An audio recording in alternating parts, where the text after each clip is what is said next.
Hello student, कैसे हैं आप सब। एक बार पुनः सी कोचिंग क्लासेस पर स्वागत है। उम्मीद करता हूं आप सब अच्छे होंगे, मस्त होंगे, बेहतर होंगे, आपकी पढ़ाई बेहतर चल रही होगी।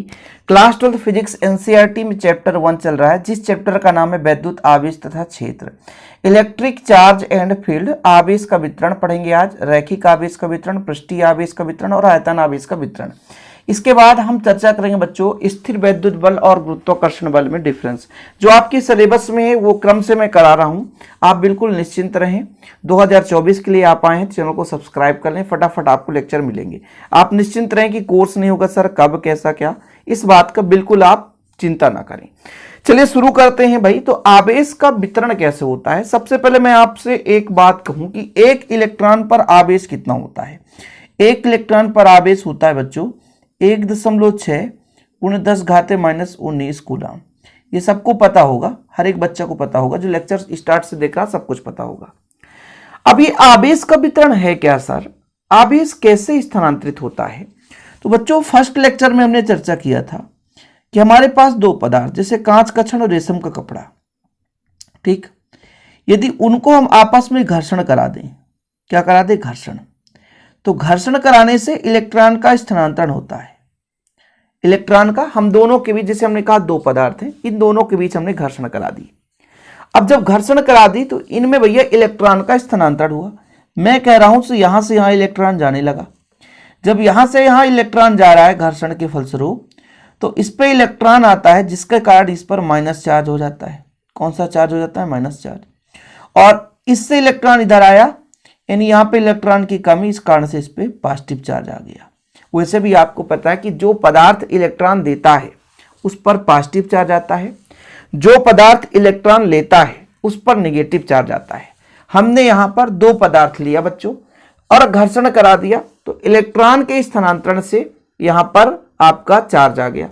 अब ये चार्ज किसके बराबर होगा, आवेश कितना होगा, तो ये इलेक्ट्रॉन पर डिपेंड कर। जैसे 10 इलेक्ट्रॉन आ गए तो 10 का गुणा इससे कर देंगे, ये पता चला जाएगा भैया कि इतना चार्ज यहां पर आ चुका है, ठीक है, इतना यहां पर निगेटिव चार्ज है, इस पे पॉजिटिव चार्ज है। ये होता आपका आवेश का वितरण। इसी को 3 भागों में बांटा गया है कि भाई रैखिक आवेश का वितरण, पृष्ठीय आवेश का वितरण और आयतन आवेश का वितरण।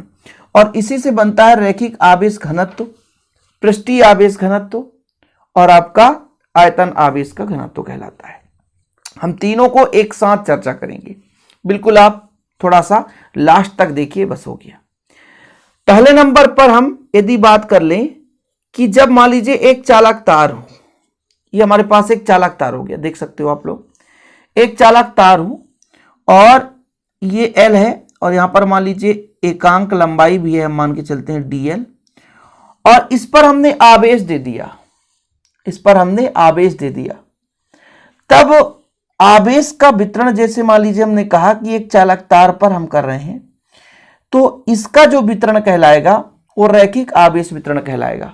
अर्थात जब आवेश का वितरण किसी रेखीय चालक पर समान रूप से निरंतर होता है, आवेश का वितरण किसी चालक तार पर निरंतर रूप से होता है, तब हम उसके वितरण को क्या बोलते हैं, रैखिक आवेश वितरण कहते हैं। क्या बोलते हैं बच्चों, रैखिक आवेश वितरण। इसी तरीके से यदि हम दूसरे नंबर की बात करें कि जब मान लीजिए हमारे पास एक कोई सतह हो, सतह की बात किया जा रहा है, यदि मान लीजिए कोई भी चालक हो लेकिन उसके सतह पर, जैसे मैंने कहा कि ये मेरे पास एक चालक ही पदार्थ है लेकिन इसकी सतह पर आवेश का वितरण हो रहा हो, जैसे इस पर मैंने एक चालक तार पर मैंने कहा, अब ये चालक तार से ही आपका एक सतह बन गया, तो इस पूरे सतह पर जब आवेश का वितरण हो रहा हो तब इसे हम बोलेंगे पृष्ठीय आवेश वितरण। क्या बोलेंगे बच्चों, पृष्ठीय आवेश वितरण। और तीसरे नंबर पे आ जाता है आयतन। आयतन का मतलब, जैसे मान लीजिए हमारे पास एक कॉपी है, उसका ऊपर वाला भाग उस सतह कहलाया। आयतन का मतलब अंदर तक, सीधा सिंपल है। जैसे ईटा है, ईटा के सबसे ऊपरी सतह की बात करता हूं तो एक तल कहलाता है, लेकिन जब उसके अंदर आप जाते हो तो वो आयतन कहला जाता है। जैसे मैं आपको एक चीज बताऊं, ये आपको तेल दिख रहा है, इसका ऊपर वाला भाग केवल सतह है तो ये आपका पृष्ठ कहलाएगा, लेकिन अंदर भी जब आवेश चला जाए तो आपका आयतन हो जाता है बच्चों। यहां पर देखो तेल लग गया है, तो तेल अंदर से बाहर कैसे हो जाता है यार। चलो, तो हमने कहा कि मान लीजिए ये एक हमारे पास ये भाग है, तो ये तो पृष्ठ दिख रहा है, हम इसके अंदर भी बना देंगे, लो ना भैया ये अंदर। अब ये तो आयतन दिखने लग गया ना भाई, ये अंदर वाला भाग भी ये कलर, मतलब ये ऊंचाई भी है इसका। तो ये पूरे अंदर वाले भाग पर जब मान लीजिए आवेश का वितरण हो रहा हो हर जगह, तो ये आपका आयतन आवेश वितरण कहलाता है। कुछ समझ में आया कि भाई जब आवेश का वितरण एक चालक तार पर हो सिंपल, तो आपका रैखिक आवेश वितरण कहलाएगा। और जब किसी चालक के पृष्ठ पर हो रहा हो तो आपका वितरण पृष्ठीय आवेश का वितरण। और जब किसी चालक के पूरे आयतन पर हो रहा हो, मतलब संपूर्ण आयतन पर समान रूप से वितरित हो रहा हो, तो वो हमारा वितरण आयतन आवेश वितरण कहलाता है। वितरण तो समझ ही गए होंगे, कोई दिक्कत नहीं है कि भाई एक चालक तार पर, ये आपके पृष्ठ पर, और ये आपका क्या है आयतन पर। अब इससे क्वेश्चन आया करता है, आवेश के वितरण से क्वेश्चन ऑब्जेक्टिव नहीं बनेगा। रैखिक आवेश घनत्व, पृष्ठीय आवेश घनत्व और आयतन आवेश घनत्व, यहां से क्वेश्चन बनता है। पहला क्या बनेगा, रैखिक आवेश घनत्व। क्या बनेगा, रैखिक आवेश घनत्व। अब बच्चों जो मैं ये आपको लेक्चर करा रहा हूं तो ऑलरेडी नोट्स बेहतर रूप से बना है। मात्र आल चैप्टर के 100 रुपीज चार्ज लगते हैं। कंटेक्ट कर सकते हैं 96 85 29 91 49 पर। पूरा विधिवत नोट्स आपको दिया जाता है व्हाट्सएप में, और हमारे साथ आप 1 साल के लिए जुड़ जाएंगे। रैखिक आवेश घनत्व ये होता है कि जैसे हमारे पास ये चालक तार है, इसके इकाई भाग पर कितना आवेश वितरित हो रहा है। घनत्व का मतलब ये होता है कि एक निश्चित क्षेत्रफल पर कितना आवेश बह रहा है, अर्थात ये चालक तार है तो इसकी लंबाई है। तो रैखिक आवेश घनत्व क्या कहलाएगा कि चालक के प्रति एकांक लंबाई में उपस्थित आवेश की मात्रा को क्या बोलेंगे, परिभाषा लिखना है आपको, लिख सकते हैं चालक के प्रति एकांक यानी इकाई भाग, प्रति एकांक लंबाई, प्रति एकांक लंबाई में उपस्थित, प्रति एकांक लंबाई में उपस्थित आवेश की मात्रा को, प्रति एकांक लंबाई में उपस्थित आवेश की मात्रा को रैखिक आवेश घनत्व कहते हैं। क्या बोलते हैं बच्चों, रैखिक आवेश घनत्व कहते हैं। ठीक है, घनत्व कहते हैं, यानी प्रति इकाई एकांक लंबाई की बात की जा रही है, तो प्रति एकांक लंबाई में उपस्थित आवेश की मात्रा को रैखिक आवेश घनत्व कहा जाता है। ठीक है, यानी आवेश का वितरण एक चालक तार पर हो रहा है तो इकाई लंबाई पर कितना आवेश बह रहा है। इसके लिए हम यदि बात करें कि इसे दर्शाते किससे बच्चों, तो लैम्डा से दर्शाते हैं, लैम्डा से दर्शाते हैं। यदि हम कह दें कि एकांक लंबाई dl लंबाई पर आवेश का वितरण dq हो, तो लैम्डा बराबर dq अपॉन dl हो सकता है। इससे हम dq बराबर लिख सकते हैं लैम्डा इंटू dl। ये ध्यान रखिएगा, आगे चलकर बहुत काम आता है। आप लोग सोचते होंगे हल्के में कि भाई यहां बस इतना ही पढ़ लेते हैं, आगे कुछ नहीं, तो ये फार्मूला आगे चलकर आपको काम आएगा जब आप व्यंजक करोगे, इसी चैप्टर में करोगे आप। ठीक है, तो रैखिक आवेश घनत्व क्या कहलाएगा कि किसी चालक तार पर आवेश का वितरण हो रहा है तो उसके एकांक लंबाई में कितना आवेश बह रहा है वो उसका रैखिक आवेश घनत्व कहलाता है, जिसे लैम्डा से दर्शाते हैं। इसका यदि मात्रक मैं आपसे पूछ दूं, मात्रक, तो आप सिंपल तरीके से बता सकते हो। मात्रक क्या हो जाएगा, मात्रक बच्चों, आवेश का मात्रक होता है कूलाम और लंबाई का मात्रक होता है मीटर। तो कूलाम प्रति मीटर इसका आपका क्या हो गया, मात्रक हो गया। अलग से कुछ रटना नहीं है भाई, अलग से कुछ भी नहीं रटना है। यह रैखिक आवेश घनत्व कहलाया कि इकाई लंबाई पर कितना आवेश है वो आपका रैखिक आवेश घनत्व कहलाता है, जिसे लैम्डा से दर्शाते हैं। पहला कंप्लीट है, चीजें क्लियर है। दूसरे नंबर पे हम बात करते हैं आपका पृष्ठीय आवेश घनत्व। तो पहला आपका क्लियर हो गया होगा बच्चों, दूसरा भी आपसे बन जाएगा। पृष्ठीय आवेश घनत्व, इसकी परिभाषा बताओ आप। अब जैसे हमने कहा था यहां पर इकाई लंबाई में उपस्थित आवेश की मात्रा, अब ये पृष्ठ है तो क्षेत्रफल होगा, तो एकांक क्षेत्रफल पर आवेश की मात्रा को पृष्ठ आवेश घनत्व कहते हैं।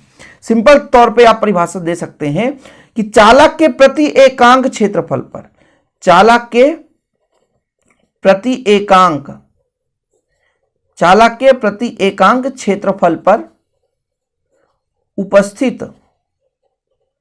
उपस्थित आवेश की मात्रा को, उपस्थित आवेश की मात्रा को क्या बोलेंगे बच्चों, रैखिक आवेश घनत्व। रैखिक नहीं भैया, इस बार हमारा पृष्ठीय है, तो पृष्ठीय आवेश घनत्व कहते हैं। पृष्ठीय आवेश घनत्व कहते हैं कि मतलब चालक के इकाई लंबाई पर जो आवेश है उसे रैखिक आवेश, जो पृष्ठ पर एकांक क्षेत्रफल पर अर्थात एकांक पृष्ठ की बात कर रहे हैं, पृष्ठ में क्षेत्रफल होता है, तो एकांक पृष्ठ पर जो भी आवेश की मात्रा होगी उसे हम पृष्ठीय आवेश घनत्व कहते हैं। इसको हम बच्चों सिग्मा से दर्शाते हैं। ये आपका सिग्मा है, एकांक पृष्ठ पर सरफेस है, इसलिए एकांक पृष्ठ पर उपस्थित आवेश की मात्रा को हम क्या बोलते हैं? पृष्ठीय आवेश घनत्व। इससे हम निकाल सकते हैं डी क्यू बराबर सिग्मा इंटू डी एस, बाद में काम आएगा तो आप परेशान मत होना। चीजें क्लियर? बच्चों इसका मात्रक बताओ यार। मात्रक तो बोलोगे सर आवेश का मात्रक होता है कूलाम, आवेश का मात्रक होता है कूलाम प्रति क्षेत्रफल का होता है मीटर स्क्वायर, तो कूलाम प्रति मीटर स्क्वायर, कूलाम प्रति मीटर स्क्वायर प्रति एकांक क्षेत्रफल पर उपस्थित आवेश की मात्रा को हम बोलते हैं क्या? पृष्ठीय आवेश घनत्व। ठीक है, आवेशों का वितरण चल रहा है। अब तीसरे नंबर पर आप पढ़ोगे, तीसरे नंबर पर आयतन आवेश घनत्व। तीसरा आपका बनेगा भैया आयतन आवेश घनत्व। अब इसमें बताओ, अब इसको मैं परिभाषा नहीं लिखाऊंगा, देखिएगा आप लोग स्वयं लिखोगे कि किसी चालक के एकांक आयतन पर उपस्थित आवेश की मात्रा को आयतन आवेश घनत्व कहते हैं। इसको हम किससे दर्शाते हैं? तो रो से दर्शाते हैं। किससे? यहां पर आपका रो हो जाएगा एकांक आयतन यानी डीवी में उपस्थित आवेश की मात्रा को हम क्या बोलते हैं बच्चों? आयतन आवेश घनत्व। तो आपका समय बच रहा है ना, ज्यादा टाइम पास थोड़ी ना करना है। मात्रक मैं आपसे कह दूं तो मात्रक आप लिख सकते हो, आवेश का मात्रक होता है बच्चों कूलाम, और आयतन का होता है लंबाई गुणे चौड़ाई गुणे ऊंचाई, इसलिए आपका मीटर क्यूब हो जाएगा। ठीक है, तो ये एकांक आयतन पर, किसी चालक के एकांक आयतन पर उपस्थित आवेश की मात्रा आयतन आवेश घनत्व कहलाता है। तो ये आवेशों का वितरण खत्म हुआ और आवेश घनत्व के बारे में भी चर्चा क्लियर हो गया। तीनों आवेश घनत्व आपने पढ़ लिया। एक आपका था रैखिक आवेश घनत्व लैम्डा, जो कि एकांक लंबाई पर उपस्थित आवेश की मात्रा है। दूसरा आपका सिग्मा है, एकांक क्षेत्रफल पर उपस्थित आवेश की मात्रा। और तीसरा आपने पढ़ ही लिया बच्चों रो, ये आपका एकांक आयतन पर उपस्थित आवेश की मात्रा है, वो आपका आयतन आवेश घनत्व कहलाता है। ठीक, अब हम दूसरा पॉइंट लेकर चलेंगे, जो कि हमने आपको पहले भी बताया था कि स्थिर वैद्युत बल और गुरुत्वाकर्षण बल में तुलना करेंगे बच्चों, क्या क्या समानता है और असमानता है। किसमें किसमें? स्थिर वैद्युत बल, स्थिर वैद्युत बल, स्थिर वैद्युत बल, और दूसरा बच्चों आपका गुरुत्वाकर्षण बल। इन दोनों में हमको क्या करना है? समानता पता करना है। स्थिर वैद्युत बल जो होता है दो आवेशों के बीच लगता है, ये सबको पता है। आपने पढ़ा है कि दो आवेशों के बीच लगने वाला बल उन आवेशों के गुणनफल के अनुक्रमानुपाती तथा बीच के दूरी के वर्ग के व्युत्क्रमानुपाती होता है। व्युत्क्रम यानी ये व्युत्क्रम वर्ग के नियम का पालन करता है, व्युत्क्रम वर्ग के नियम का पालन करता है। व्युत्क्रम वर्ग, क्या बात है, पेन भी नहीं चल रहा है, कोई बात नहीं, आराम करो बेटा। व्युत्क्रम वर्ग के नियम का पालन करता है, व्युत्क्रम वर्ग के नियम का पालन करता है। और आपने गुरुत्वाकर्षण बल भी पढ़ा है कि भाई जो हमारा बल होता है वो समानुपाती होता है, एक तो द्रव्यमान के और दूरी के वर्ग के व्युत्क्रमानुपाती होता है। यहां पे ये जो बल है वो आवेश के गुणनफल के समानुपाती और दूरी के वर्ग के व्युत्क्रमानुपाती। तो ये आपके व्युत्क्रम वर्ग के नियम का पालन करता है, तो कहीं ना कहीं गुरुत्वाकर्षण बल भी व्युत्क्रम वर्ग के नियम का पालन करेगा। बिल्कुल नहीं लिखाऊंगा, लास्ट में इसका अंतर कहोगे तो बिल्कुल आपको मैं दिखा दूंगा कि क्या क्या अंतर आपको लिखना है, बिल्कुल परेशान ना हो। ठीक है, फिलहाल बच्चों भी गुरुत्वाकर्षण बल और स्थिर वैद्युत बल दोनों व्युत्क्रम वर्ग के नियम का पालन करते हैं। ठीक, हमारा यदि दो आवेश है बच्चों Q1 और Q2, इनके बीच जो लगने वाला बल है वो स्थिर वैद्युत बल होता है। ठीक, तो ये निर्वात में भी ये बल कार्य करता है और ये भी आपका निर्वात में बल कार्य कर सकता है। बिल्कुल, भाई दो आवेश हैं, जैसे हमने कहा गुरुत्वाकर्षण बल दो पिंडों के बीच लगता है। पृथ्वी और चंद्रमा के बीच मान लो कोई हवा ही नहीं है ना कोई माध्यम है, तो निर्वात में भी तो बल कार्य कर रहा है। ठीक है, ये जो हमारा है संरक्षी बल है, तीसरे नंबर में लिखोगे ये आपका संरक्षी बल है बच्चों। और जब ये संरक्षी बल है तो समानता पढ़ रहे हैं तो ये भी संरक्षी बल होगा। ठीक है, और चौथा जो आपका केंद्रीय बल होता है, केंद्रीय बल होता है, और ये भी आपका केंद्रीय बल है।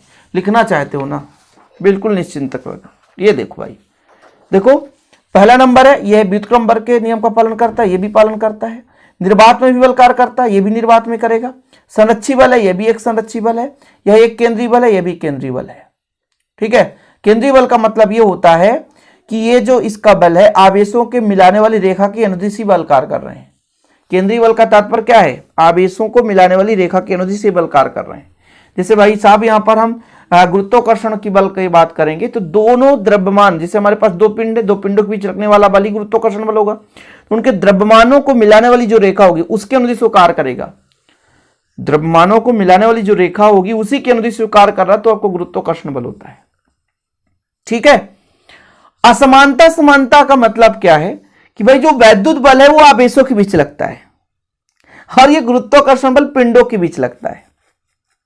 ठीक है, समझ रहे हैं ना कि भाई साहब जो हमारा स्थिर वैद्युत बल है ये जो हमारा है दो आवेशों के बीच लग रहा होता है, Q1 और Q2 आवेश के बीच लगेगा। लेकिन ये जो गुरुत्वाकर्षण है ना पिंडों के बीच लगता है। इसके बीच यदि माध्यम है ना कुछ तो माध्यम पर निर्भर कर सकता है, लेकिन ये माध्यम पर निर्भर नहीं करता, बिल्कुल नहीं। माध्यम क्या है, कोई प्रभाव नहीं पड़ता। और आप सबको पता होगा कि जो हमारा वैद्युत बल है प्रबल होता है, और ये प्रकृति का सबसे दुर्बल सबसे क्षीण बल गुरुत्वाकर्षण बल, प्रकृति का सबसे दुर्बल सबसे क्षीण बल वो आपका गुरुत्वाकर्षण बल होता है। चीजें क्लियर बच्चों कि यदि हम प्रबल की बात करेंगे तो स्थिर वैद्युत बल, और दुर्बल की बात करेंगे तो आपका गुरुत्वाकर्षण बल। तो ये आपका डिफरेंस भी हो गया, और समानता असमानता दोनों चीज हमने करा दिया। असमानता में आप लिख सकते हो, लिखने को दिक्कत होगी कि सर हम कहां से लिखे, समझ में नहीं आ रहा है। चलो भाई इसको हटाओ थोड़ा सा, ये लो, अब आपको थोड़ा सा क्लियर दिखेगा। देखो दो आवेशों के बीच जो लगने वाला बल होता है वो आपका वैद्युत बल होता है, और दो पिंडों के बीच जो बल लगता है वो आपका गुरुत्वाकर्षण बल होता है। सदैव आकर्षण बल लगेगा। और एक चीज और अंतर आप लिख सकते हो कि जो स्थिर वैद्युत बल होता है आकर्षण बल भी हो सकता है और प्रतिकर्षण बल ही होता है, लेकिन गुरुत्वाकर्षण बल केवल और केवल आकर्षण बल होता है। जो स्थिर वैद्युत बल है आकर्षण प्रतिकर्षण दोनों प्रकार से हो सकता है, लेकिन जो हमारा गुरुत्वाकर्षण बल है बच्चों सदैव आकर्षण बल होता है, इसमें कोई डिफरेंस नहीं है ना। इस बल का मान आवेशों के बीच के माध्यम पर निर्भर करता है, यानी क्या माध्यम है इस पर डिपेंड करता है। लेकिन ये भाई पृथ्वी चंद्रमा के बीच क्या माध्यम है कोई फर्क नहीं पड़ता है। ये आपका प्रबल बल है, जो आपका स्थिर वैद्युत बल होता है प्रबल होता है, जबकि यदि हम बात करें गुरुत्वाकर्षण बिल्कुल ये दुर्बल है। चीजें क्लियर? तैयार कर लेना बच्चों, बहुत ज्यादा रटाना ना पड़े, ज्यादा परेशान ना होना पड़े। रैखिक आवेश वितरण के बारे में यदि स्क्रीनशॉट लेना तो ले सकते हैं, मैं पूरा समझा दिया हूं, लेकिन कोई बात नहीं भाई, कोई यदि विधिवत लिखना चाहता है तो लिख सकता है। ये लो आगे देख लो, ये रैखिक आवेश घनत्व भी हो गया कंप्लीट। ठीक है, इसके बाद आपका क्या चलेगा, पृष्ठीय आवेश, पृष्ठीय आवेश का वितरण चलेगा। ठीक, ये आपका भी रेखीय आवेश का ही चल रहा है। ठीक है, फिर आपका पृष्ठीय आवेश का चलेगा। आप लोग लिख सकते हैं, नोट्स मैं आपको प्रॉपर रूप से मात्र 100 रुपीज में देता हूं, तो नोट्स ले सकते हैं। नोट्स लेने से आपको प्रॉपर तैयारी भी होगा और निरंतर आप हमारे लेक्चर को समझ पाएंगे। टेलीग्राम में अभी तक ज्वाइन नहीं किए, टेलीग्राम सी कोचिंग क्लासेस के नाम से टेलीग्राम जरूर ज्वाइन कर लें बच्चों। स्क्रीनशॉट के लिए समय दे रहा हूं, समझ रहे, स्क्रीनशॉट ले लिया करो। ओके, जय हिंद, वंदे मातरम।